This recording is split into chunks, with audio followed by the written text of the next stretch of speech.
upon a time, a sort of a long time ago, in a sort of faraway land, lived a prince who was soon to become a king.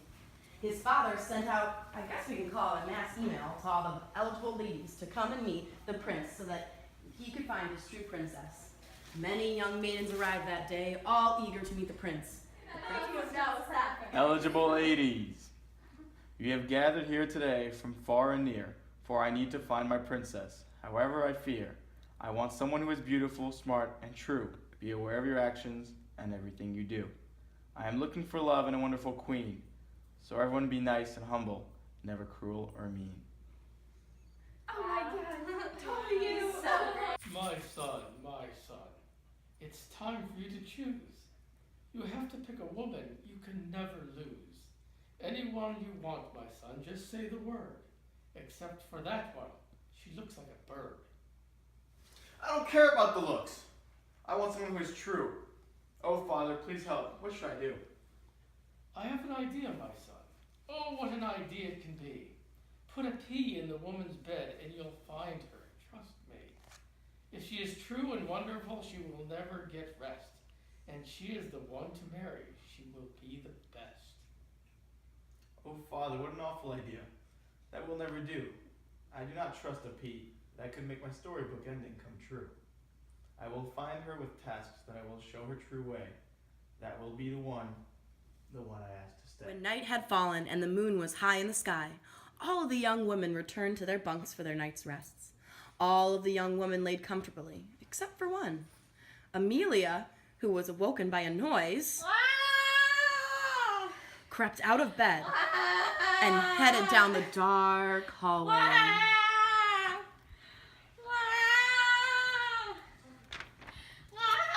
The castle was so large that a person shouting at the west wing could not be heard by someone standing in the east.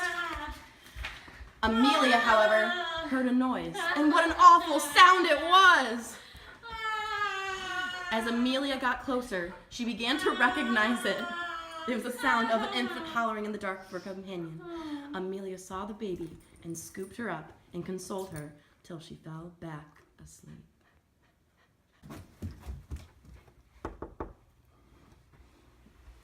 My prince, a woman was here.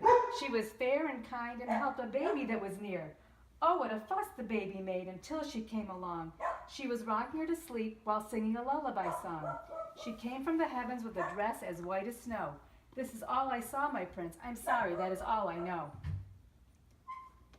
The next day, the prince was still unsure of who his bride was to be, so he decided to let the women stay another night.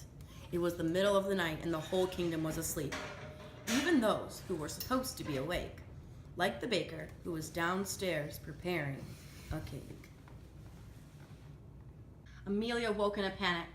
She somehow smelled something burning all the way from the north end of the castle. Amelia crept down the hallways once more. When she reached the kitchen, she saw the baker fast asleep and the smoke coming from the oven.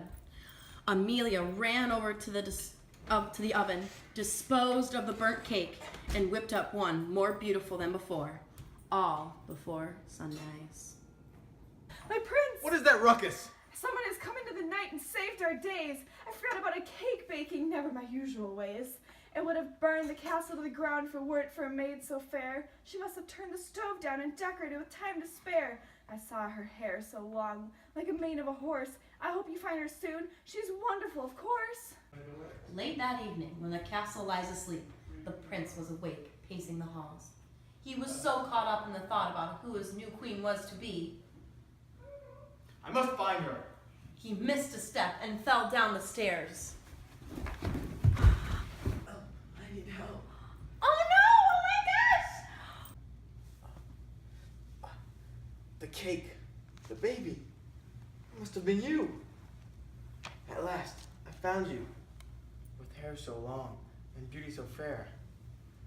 You are my true love, for without you I could not bear. I will love you for always. You are like the princess in the books, the fairy tales I have read, who is kind to children and cooks. You helped me in my time of need, and I will treat you as such. My queen of the kingdom is an equal just as much. And they lived happily ever after forever. The end.